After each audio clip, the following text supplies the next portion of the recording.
It is Okay. time for another episode of the Cultural Hall. And if I sound a little bit happy as I start this episode, it is because we are talking about joy, something that I don't think that we, first of all, focus enough on, and second of all, have done enough episodes about here in the Cultural Hall. Who knows more about joy than Ross Palfreyman? I don't know, and I think we're all about to find out together. Ross, welcome into the Cultural Hall. Thank you. I'm happy to be here. Now, if people can see you, they can see a smile ear to ear. Uh, that probably just your demeanor, but is joy the very part of your life, or were you one time, as we think about the holidays, sort of the Scrooge, and then you had the night where you were visited by three ghosts, and now you've switched and changed your tune? Um, I'm probably like everyone else.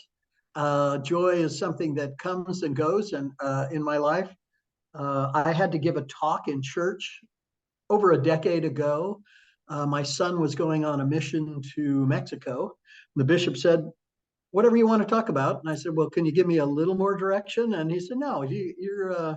I wrote a book about my mission some years back, and he said, so you know about missions. Just tell me what you think is important about it, and the congregation what they might get from it." And it was around Christmas time, and I thought about it, and more I thought, people who come home from their missions, they say, best 2 years of my life. And so I Sure. started thinking about, well, why is that so many, not everyone, but so many come back and say that.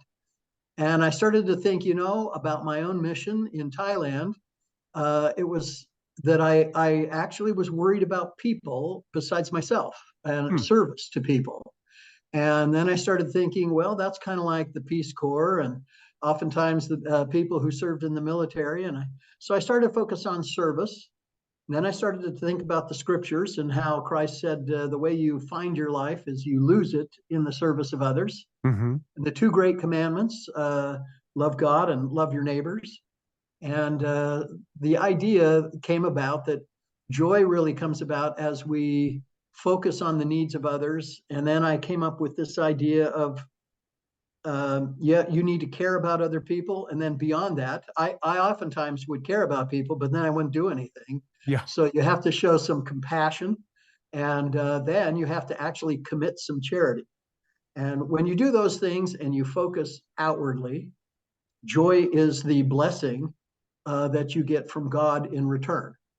And Hmm. so that's really how that came about. It didn't have anything to do with a particular religion, quite frankly, or anything else. Just here's the deal from God, pretty clearly set forth in the New Testament, but we seem to get lost in it a lot. And I think I fit that. Like a lot of people do. Joy is a good thing, but man, there's so much trouble in the world and in my own life that how do you get there? So I want to So push. I want to push on you a little bit more. I want to know because some of what you described is like, I sort of feel like it might be a charity thing or maybe even a peace thing. But if someone's like, "Hey, Ross Palferman, the joy man himself, how do you define joy? Like what is the difference between joy and happiness or joy and peace? What is this like joy?" okay, I believe that joy comes from God Okay. as a blessing to us in our heart that makes us feel good about things. Something that, as I wrote the book, Joy and the Brambles, that I came to a little bit too, was that oftentimes when you're at a party or something and this group of people who had a fun event Uh huh. and they talk about it and they're laughing and they think, oh, this is great. And you're sitting there, you didn't participate. And you sit there and you think, oh, and they look at you and they say, well, you didn't get it. And Yeah. they say, well, I guess you had to be there. Mm. And they're happy and everything's, obviously they had a good time, but you weren't part of it. And they're saying, well, you had to be there. Whereas joy, oftentimes you hear wonderful stories of kindnesses that people provided to other people. And you start to well up and you start to feel the joy that came from that event that you were not involved in. Mm. And it's more of an internal peace that God presents to us as a gift for the charity that you provided to one of his children. And so there is that difference. Most of the time, I read my book oftentimes is quotes Hmm. and scriptures and things like that. Sometimes I feel like it's more of a compilation than me being an author. Okay. And but I think a lot of people are very close to the idea of there is a difference, but they have a hard time describing what it is. And I think that a lot of times they say, well, it's deeper. It's a, joy is a deeper Hmm. meaning, has Hmm. deeper meaning than happiness. But I think what really helps us define the difference is the source of joy. Hmm. And the Okay. source of joy is God. And the source of happiness is our own inward efforts. We can exercise more and feel stronger. I like that. I don't do it very well, but I like it. Um, I like pizza. I can eat pizza every day. I'm pretty Sure. happy about that. Sure. But it's different than joy because the source of it is I got my pizza. I wanted it. I like it.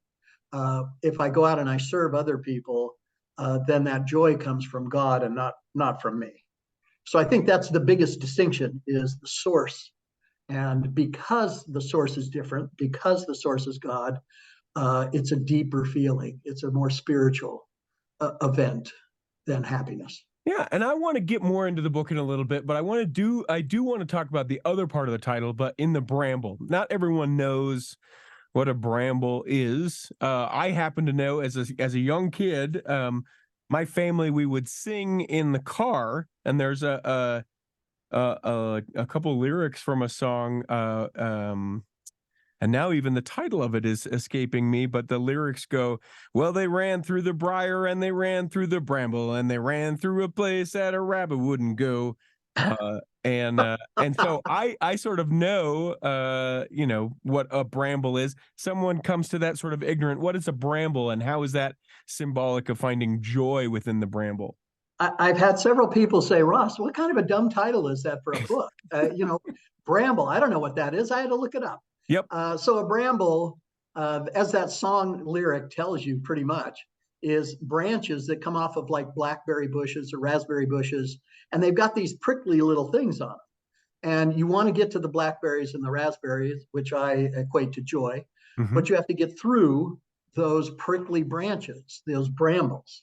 And I think what I took from that as I was going through the brambles in my yard and picking blackberries and raspberries was that in life we have all kinds of challenges. People get sick around us. There are wars, politics, even religion, different things that we have problems with conceptually about religion. All these things can confuse us, can distract us from the fruit, which is joy. But Hmm. the fruit is there, and if you know it's there, you can be better suited and better prepared to actually get the fruit. And don't let the brambles get in the way, even though they are in the way. So you mentioned, the book being kind of compilations and quotes and scriptures and those kind of things. I would be curious to know about a bramble, if you will, from your mission in Thailand, and then the joy that came when you found your way through the bramble. And lest you think that that is going to be the only question of a difficulty maybe that you've had in your life, we're going to other parts of your life as well, so that Okay. people can really, be able to gain and trust that you even know what you're written about. All right. One of the brambles in life of a immature 19-year-old missionary Uh huh. halfway around the world. I played basketball at Southern Utah, um, and I had this, looking back, stupid notion that I was actually really healthy and strong, and I had a double hernia in Thailand, Oh, geez. and I had to have surgery on it. The doctor said it was like a Tuesday when I went to the doctor, and he said, "Oh, it's not an emergency. You can come back Friday, and we can do it." And so I called my mission president, and to do that in those days, you had to make an appointment at the phone station. And so I called him. He said, "Oh my gosh, well, I'll get you down here. You're not going to get operated on up there." I was out in the woods, and so it really was for me a challenge to think that God was watching over me, because why would he do this to me in Thailand out in the middle of nowhere? Sure. So the assistants came up and got me, and we got on a train. And right before the train, I did kneel down at my bedside, and I, I said about a 15-second prayer because I didn't want to miss the train, just Mhm. saying, God help me through this. And that was about the extent of the prayer. I went down, and up to that point, I was walking around with my um, scriptures under one arm and my hands in my pockets holding my intestines in because the hernias were quite large. Oh my And gosh. so that's how I walked around. And I got down to Bangkok, went to a street meeting. I played on the missions basketball team in a game. I had my whole weekend and I just did everything. And then on Monday, I went into Sunday night, I looked up the words for hernia and surgery and, all these words that a missionary doesn't necessarily need to know Yeah, unless it's he's not had hernia typically part surgery. of a testimony to say things like hernia and intestines. Sure, Yeah, sure. exactly. Yeah. Exactly. So I looked up all this stuff and I was quite nervous. And so Monday morning, I go into the French hospital in Bangkok, and the doctor said, "Hey, how you doing?" And I thought, "Whoa, what's that?" And it turns out he went to medical school at Ohio State, and I felt pretty good. So the next day, Tuesday, I had the surgery. But as I was being wheeled into the operating room, I remember there was an attendant at the head of my bed pushing me in. Mhm. And I was laying there, and for the first time, I realized that somebody or something or some spirit had been there with me from the moment of that prayer forward. And I was able to play basketball. I mean, I was walking around with my hands in my pockets up until then, just so that I could walk. And I hadn't thought about it at all until being wheeled in. And then I felt this presence, and I don't know, what it was. My mom always said, "Oh, this is your guardian angel." Maybe it's a guardian. I don't know what it was, but it was some spiritual event that I had that filled me with this sense that God really is there and He's watching over me, and He He was letting me know that I was doing the right thing as a missionary.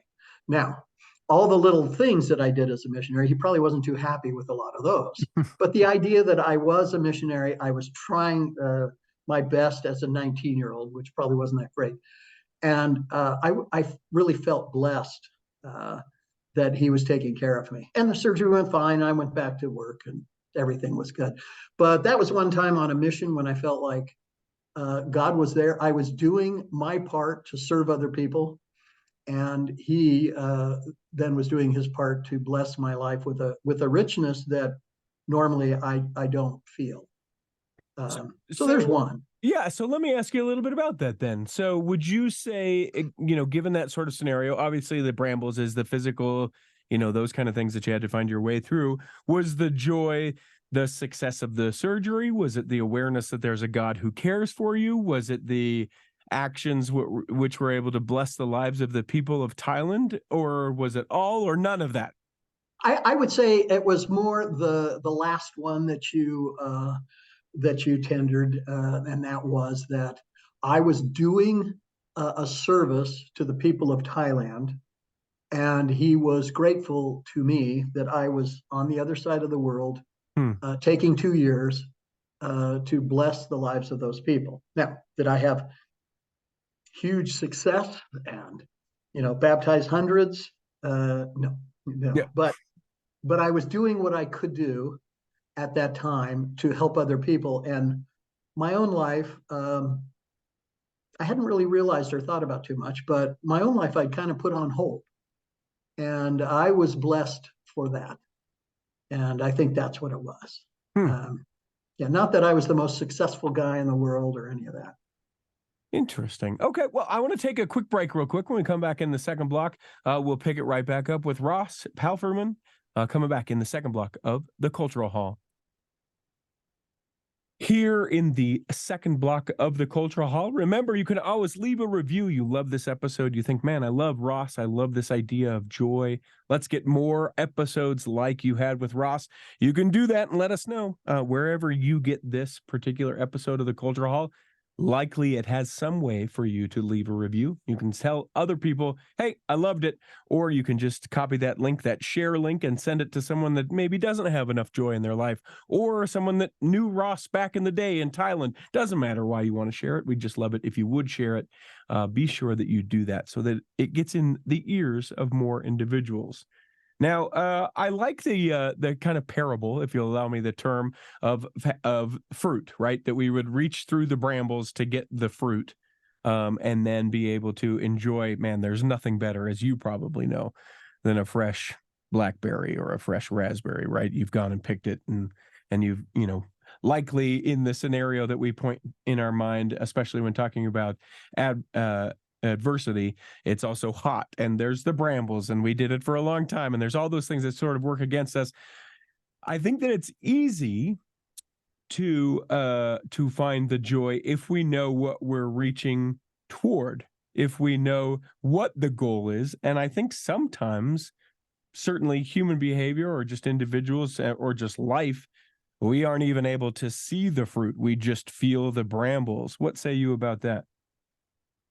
I think there's some truth to that, but I think that generally speaking, if you do good deeds for someone, I'll give you an example, and I put it in the book. Please. The last story, because most of the stories are about other people. I found that as I was writing this, that I am not the best example of how to behave and treat people. So I used examples, stories from other people. I have one story in there about me that it was not so great. It ended up great because of my wife. There was a little deacon in our ward, and I was in the bishopric, and our congregation had a fairly well-to-do section and a fairly poor section in the congregation. And this one boy turned 12, he became a deacon, but he wasn't passing the sacrament. And I thought, what is that? And I sat there for a couple of weeks, and I looked at it, and I thought, well, what's the problem? And I asked him, how come you don't want to pass the sacrament, or is there something going on?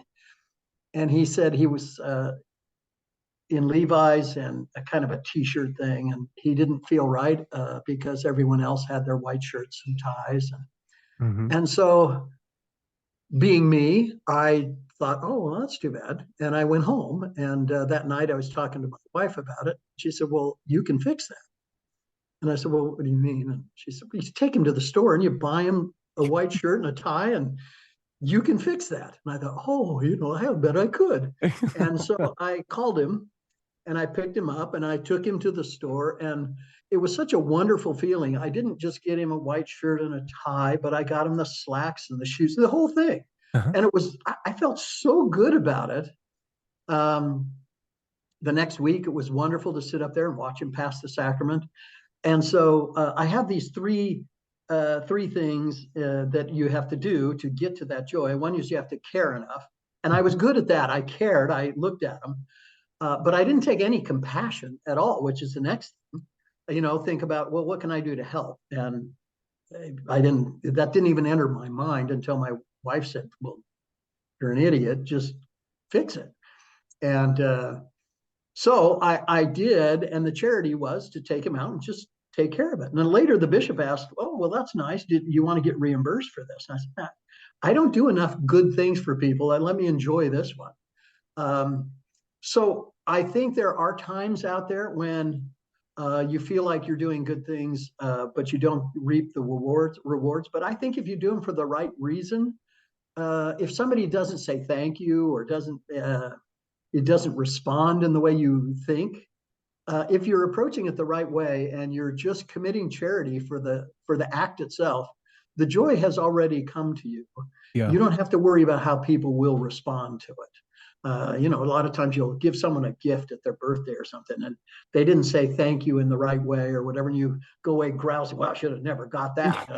I think that's the wrong approach. The idea is you're serving someone else, and the service is what you're glad about, not their response. And if that's the way you're approaching it, then the joy comes to you in the act of service and not so much as in any response. The response, if it's appropriate, is great, but it doesn't, it's not where the joy really comes from. It's from the service you provide. So God blesses your soul with this sense of peace. And it's always been interesting to me when Christ said in the New Testament, peace I give you, not as the world giveth, give I Mm-hmm. unto you. And to me, that's what we're talking about. God has this sense of peace, this joy that he can put in your soul, no matter what else is going on in the world around you. So, I hear that story, and my mind, thinking about the brambles that Christ then obviously faced and the joy that must have been brought to his life, being able to, very literally, as we talk about fruits, the fruits of the world, that we're able to, have all that we have, and the choices and agency and forgiveness and all the things that we're able to have because of Christ's joy, I guess, that he was willing to do that. Does it look that way? Is this book, I'm going to very clearly go, man, this is a Christ-centered kind of book, or is it accessible joy, universal, or is that both? Is that one and the same? so I think it's somewhat universal. So I'm an attorney, and my first year as an attorney, I had a contracts class, and they described for me the difference between a unilateral contract and a bilateral contract. And a bilateral contract is a promise for a promise.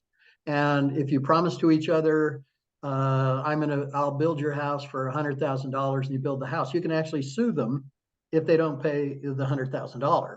Mm-hmm. So that's a promise for a promise. A promise for an act is a unilateral contract. And I kind of equate God's promises to us as a unilateral contract. He says, if you lose yourself in the service of others, I will bless your life with joy. You'll be able to find your life. Pretty clear.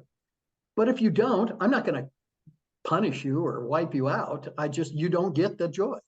Here's what you get. Now, if you believe in God, if you believe in Jesus Christ, it's much easier, right? Because you understand where this joy comes from. Mm-hmm. If you don't believe in Christ, or you don't believe in God, and you want to do a good thing for someone, it's still an open-ended contract. God says, I'm going to bless you if you're kind to my children, if you bless my children, serve them. So I don't know that you have to be any particular religion or anything else for this particular blessing from God. Mm-hmm. But I think it helps if you understand what's going on, where you come from, all of those things. If you understand them, it's easier because you understand how the deal works. You help other people, God helps you.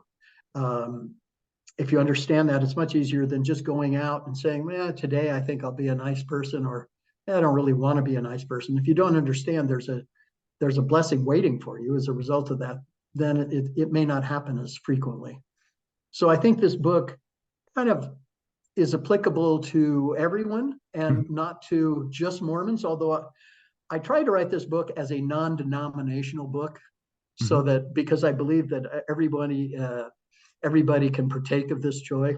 Sure. But at the same time, I've grown up a Mormon. I've always been a Mormon. Mm-hmm. It turns out that I'm really a Mormon.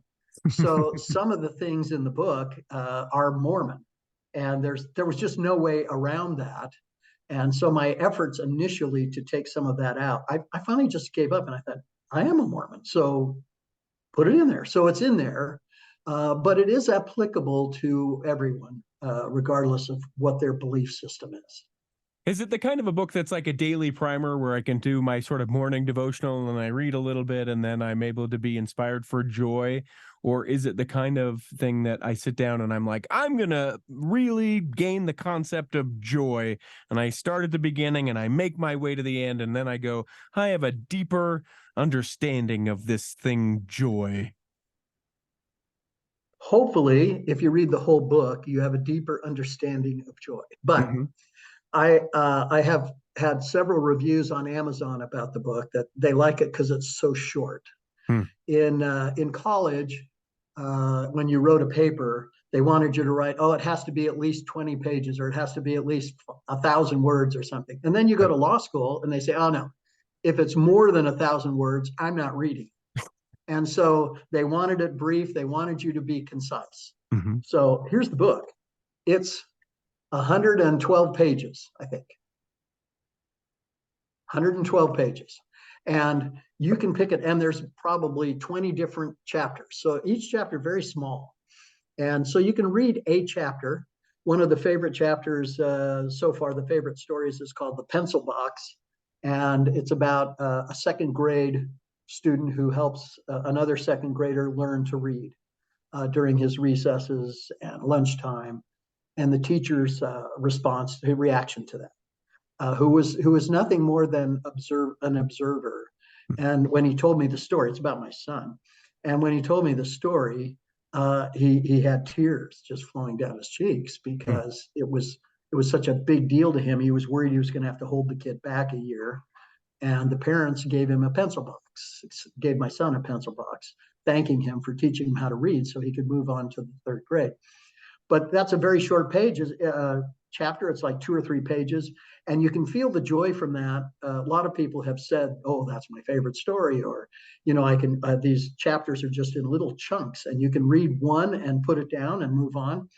But 112 pages, you can get through pretty fast. Most people have said it's a pretty easy read, which is what I wanted it to be. And maybe it's partly because I'm a simpleton of sorts, but I think it turned out that this whole concept is actually pretty easy. I've got quotes from different religious leaders, sports guys, politicians, all who talk around this notion of joy, but they don't really get that it comes from God directly as a result of your charity. They get service is important, but really getting to the source of joy being God, or the source of happiness is yourself. I think that's kind of a novel idea, though so many people were so close to it. In fact, I was in an airport. Let me do this. Yeah, I was in please. an airport in Please. Oakland, and I saw a book on the shelf. They have these little paperback shelves and bookshelves, and I saw Choose Joy, and I thought, oh no, I waited too long to write this book. Yeah. There it is. And so I bought the book and I read it, and it was by the wife of a mega church guy, and it actually was a pretty good book. Mm-hmm. But it didn't get to what the difference really was. And so I thought, okay, relief. I think there's a uniqueness to the approach of this book that actually does distinguish it from other joy books. And I was shocked when I got on Amazon.com. They sent me an email and said, oh, your book's published. And it was a couple of weeks earlier than I thought. So I was excited. I got on it. There's like a gazillion joy books. And I thought, oh my gosh, this is awful. And I think I was on like page 5 or something like that of all these joy books. And now today I'm number 7 on page 1. So yeah, I'm pretty excited. Yeah, so that's pretty fun. Yeah. So it's pretty fun. But anyway, I think that was a long answer to your question. No, I appreciate it. I appreciate every bit of it. Let me ask you this about that. The world striving for more joy. We live in a time, I don't know about other times. I've never lived in another time, but it certainly seems there are a lot of people that are missing joy, don't have joy, are comparing themselves and finding themselves without joy. All of these things, maybe we meander into anxiety and depression and how that could not be joy and all the things, right? A clamoring for it. And yet here we are, those who, know of God and are able to serve other people, are able to have the joy. Do we share? Obviously we can say, hey, you know what? Ross wrote this book. Merry Christmas. Have this book. That's a way to share joy. We can serve other people and say, hey, you know what? I feel this joy when I'm able to serve you. Are there other ways you feel like that we can share the joy that whether we're, Mormon or just aware of where we came from and whom we served, that we can be able to share joy with other people? I think the biggest thing is by example. So you go out and live your life serving other people. Hmm. and others may join you. I have a daughter who takes her children, two of them, to a soup kitchen once a month, and they go and serve. And I think they have actually learned to like it. Hmm. At first, it was like, what? Where are we? Why are we doing this? Right. But they now enjoy it, and I think so. I think sometimes just going and doing the service.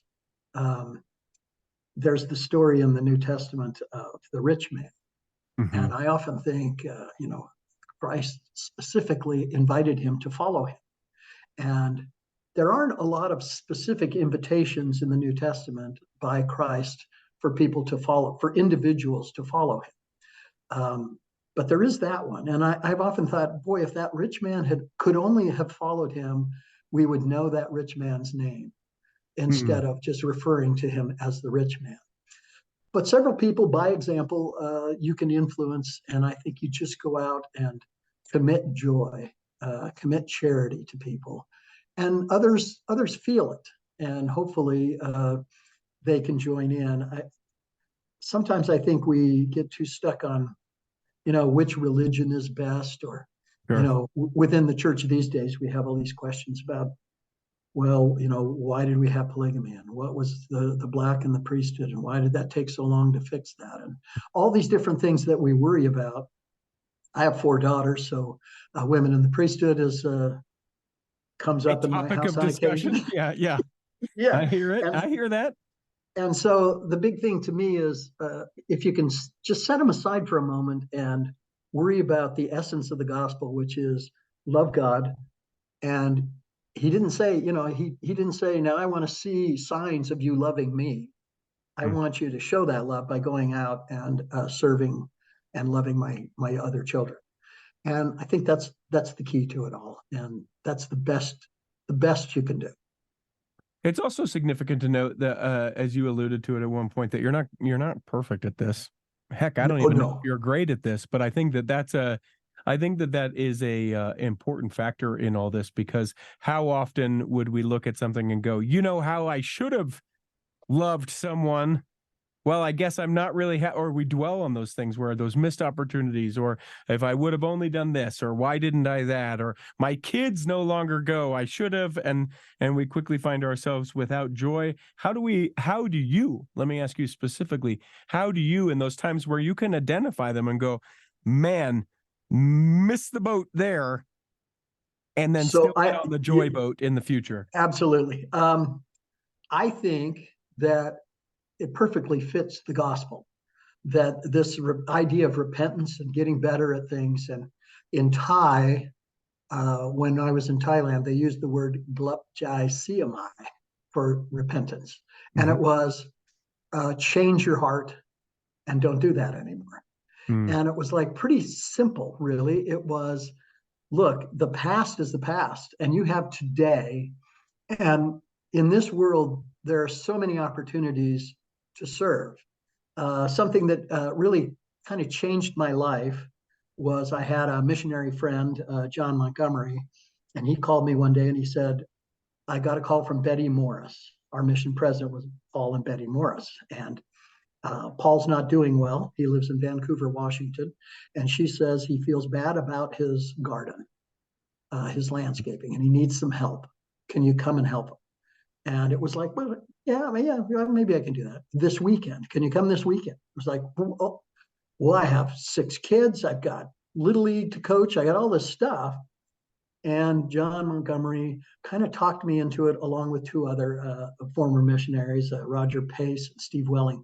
And we lived in Utah and California, and a ways away. And to drop everything and just go that weekend, Mhm. normally I would have said, yeah, I can't do it. And for some reason, that weekend we went, and it turned out his yard was in great shape, better than Sure. any of ours. And Betty just wanted us to be there for him, and it turned out that we had an absolutely joyful weekend.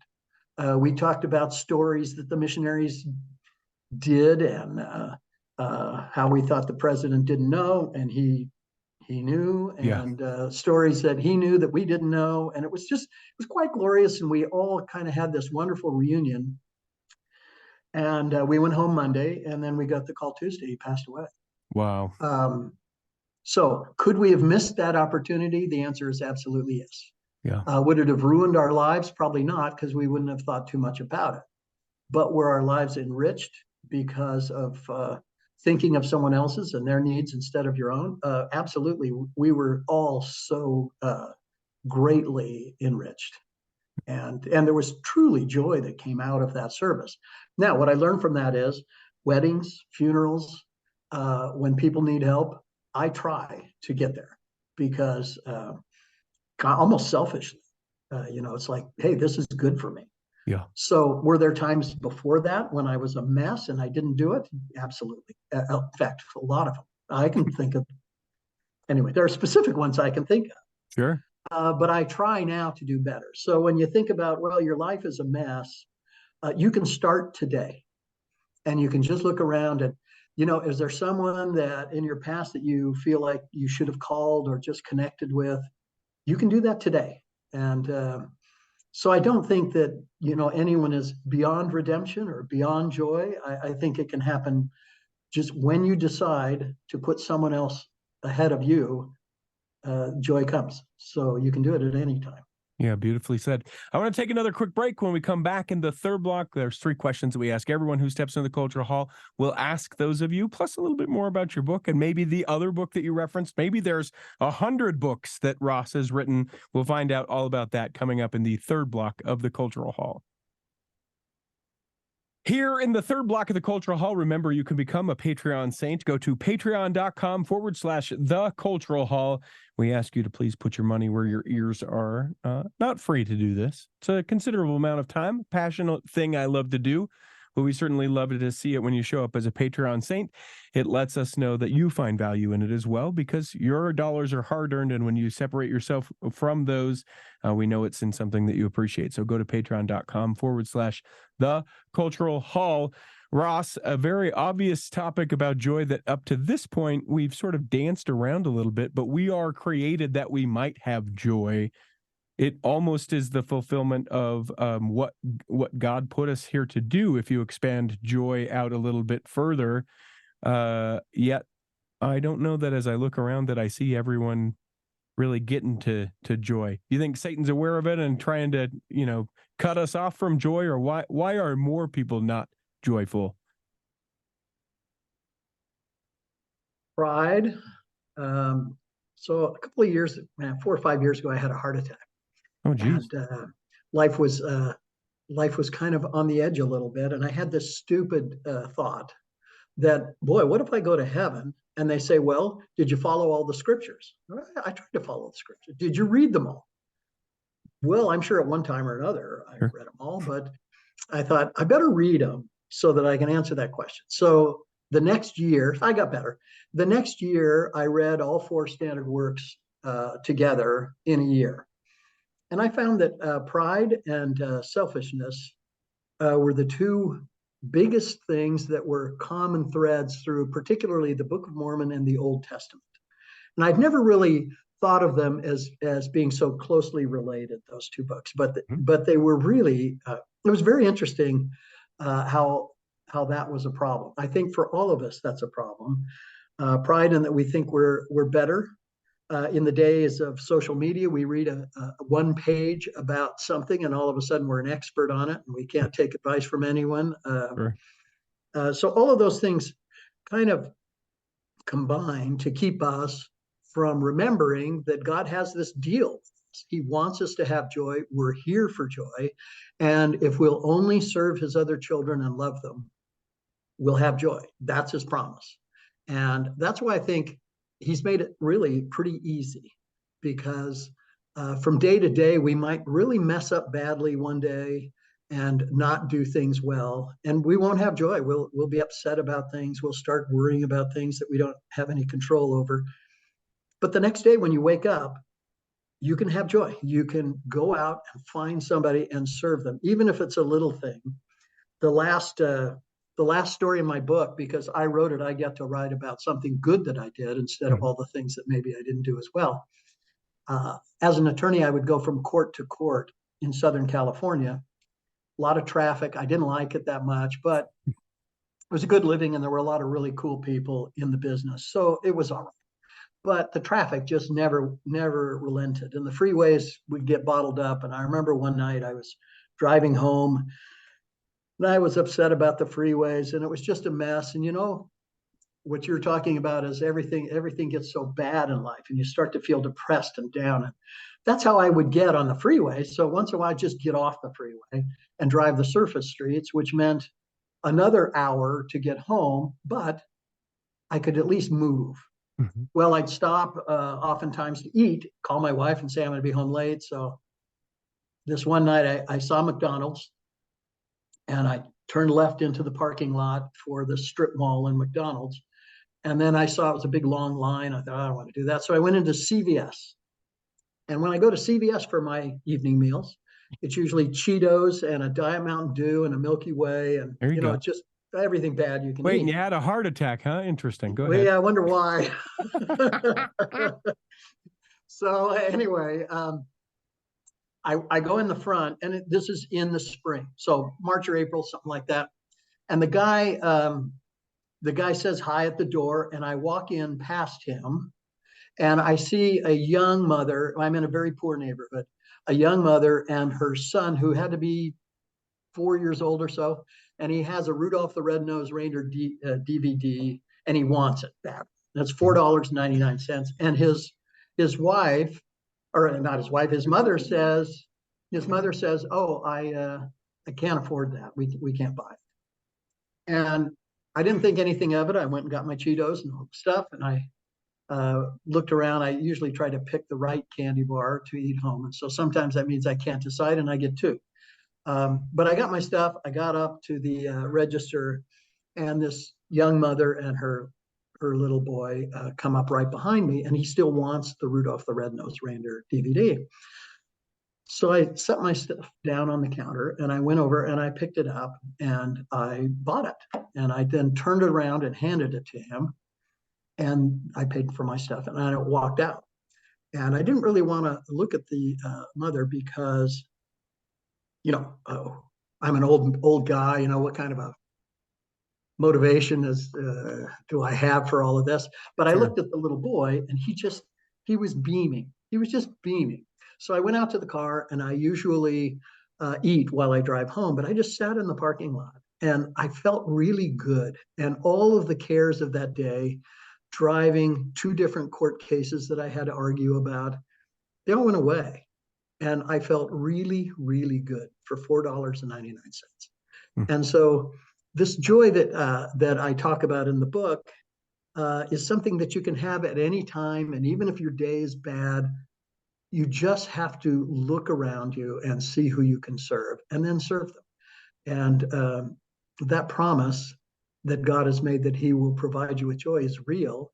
And so, in the Book of Mormon, when it says that we exist to have joy, is true. It's real, and no matter what your circumstances are, you can have it if you put your own selfish needs aside and look for someone else to help and help them.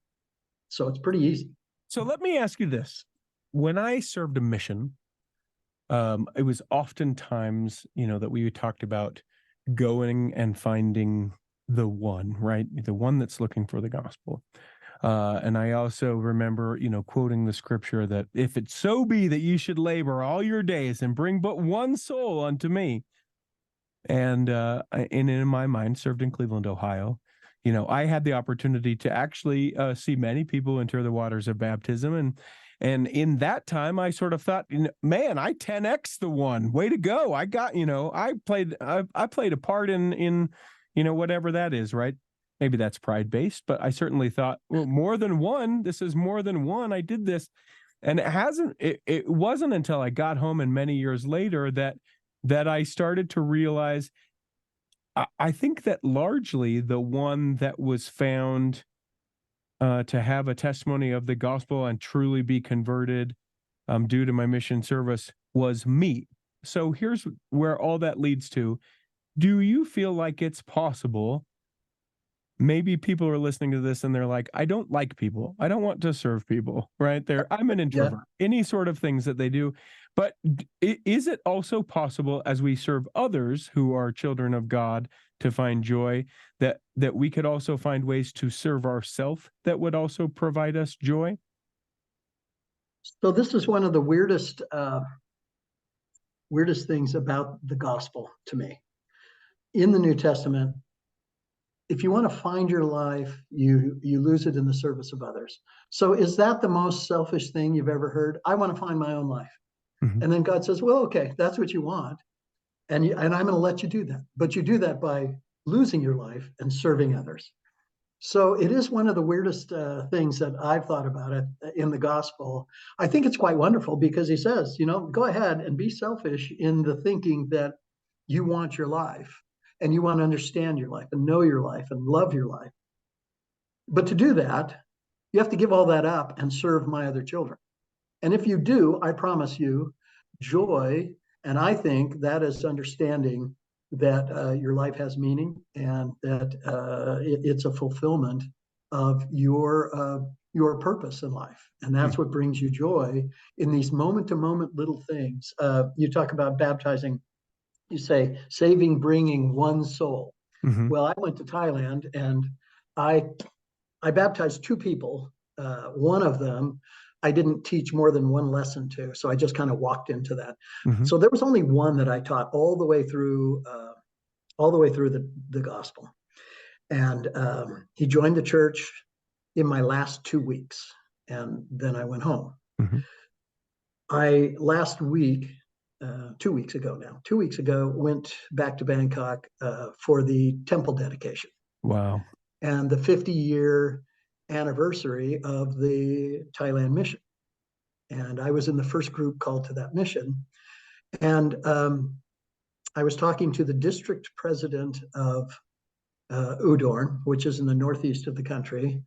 And I asked him if he ever, 50 years later, ever run across Brother Boonton. He was my counselor in the district presidency. He passed away just a couple of years ago. Some of his family's still active. Uh, did I feel joy when I baptized him? Yeah, I did. I came home and I went on with my life. 50 years later, I find that he was an active member all that time.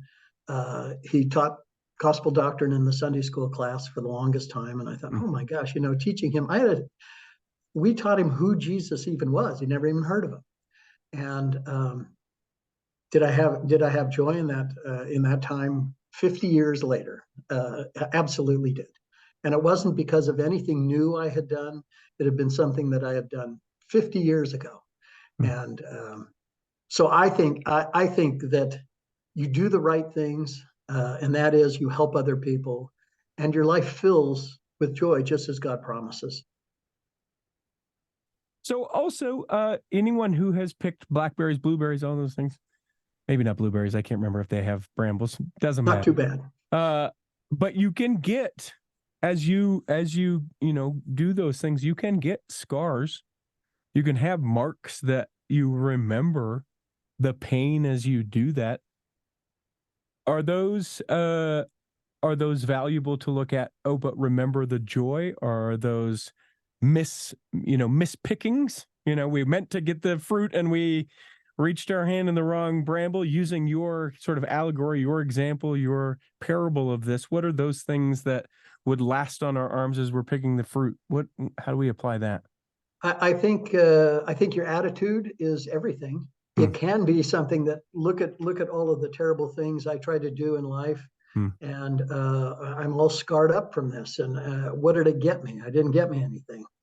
Or you can take a look at it and you can say, some of these wonderful things were hard. I gave up 2 years of my life to baptize one guy, and yet at the time of the baptism, um, so when he was baptized, we baptized a guy a couple of weeks earlier in a canal, and we have two witnesses, for the baptism, and we have two witnesses to watch for snakes in the Oh, canal. geez.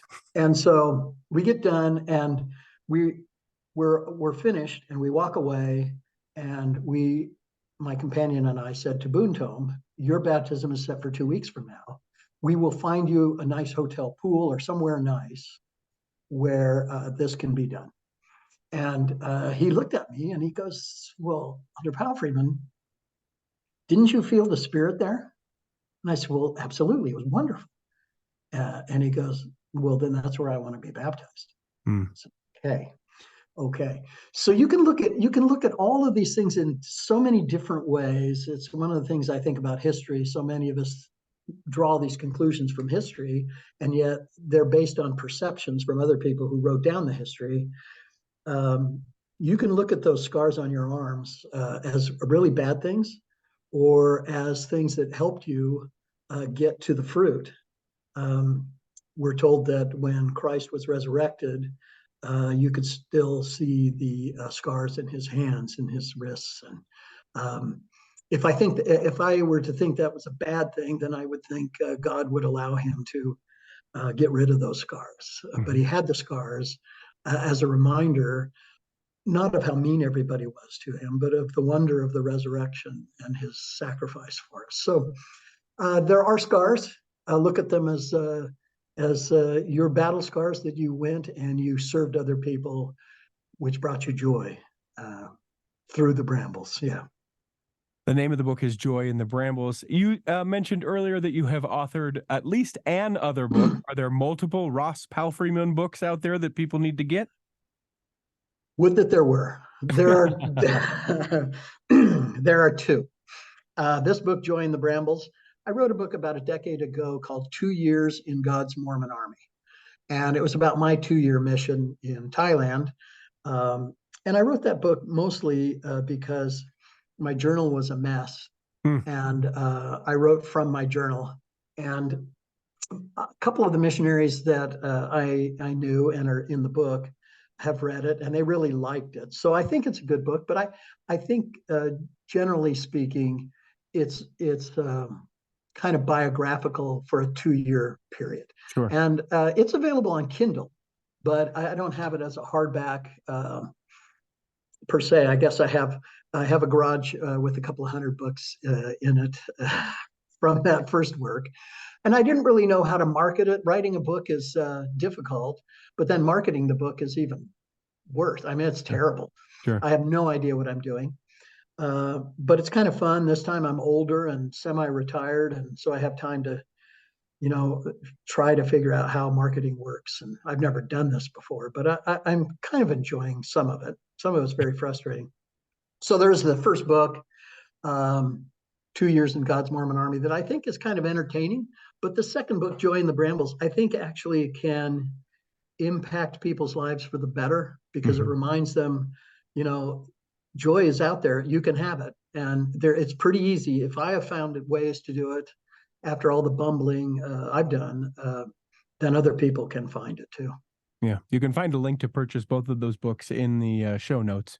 So if people want to just have an immediate link to be able to get that, they can certainly do that there. There are 3 questions that we ask everyone who steps into the Cultural Hall. I will ask those of you now. The first question is, Ross, if you could no, Rhett, that's not the first question. This is the first question. Do you have a calling right now, sir? And if so, what is it? I teach the 11 to 15-year-olds in Sunday school. Okay, so that's a little bit wider of a net than normal, right? Not many youth in the ward. Yeah.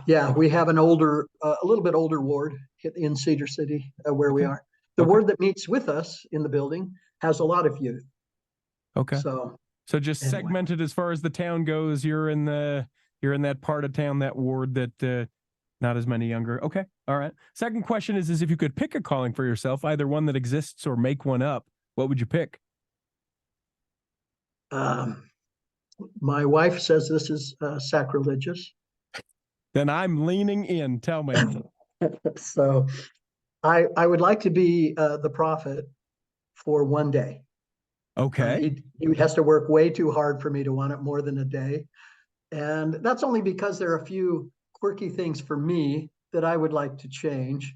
And I know that we're not going to do it. And it probably means that spiritually is the right thing not to do. Right.